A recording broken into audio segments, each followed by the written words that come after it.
கர்த்தரின் ஆவி குறுகி இருக்கிறதோ? அவருடைய கிரியைகள் இவைகள் தானோ?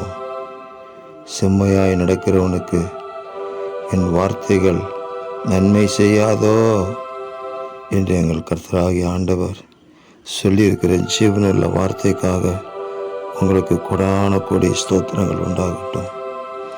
உம்முடைய ஆவி குறுகி இருக்கவில்லை. உம்முடைய கிரியைகள் மகத்துவமும் ஆச்சரியமானவைகள். செம்மையாய் நடக்கிறவனுக்கு உம்முடைய வார்த்தைகள் நன்மை செய்கிறதற்காக உங்களுக்கு கொடான கொடி ஸ்தோத்திரங்கள்.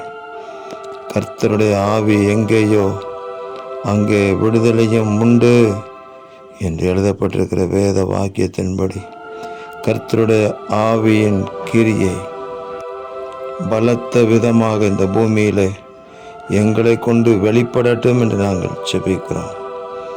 கர்த்தருடைய ஆவி எங்களை வெற்றியின் பாதையில் நடத்தி ஆண்டவர் இயேசுவின் நாமத்தை மகிமைப்படுத்த கிருபை தருகிறதுக்காக ஸ்தோத்திரம். ஆவி ஆத்மா சரீரத்தில் விடுதலையும் ஜெயத்தையும் கொடுக்கிறதுக்காக நன்றி. அநேகரை விடுவிக்கிற கருவிகளாக எங்களை மாற்றுகிறதற்காக ஸ்தோத்திரம். இரட்சகர் இயேசுவின் நாமத்தில் ஜெபிக்கிறோம் பிதாவே. ஆமேன், ஆமேன், ஆமேன்.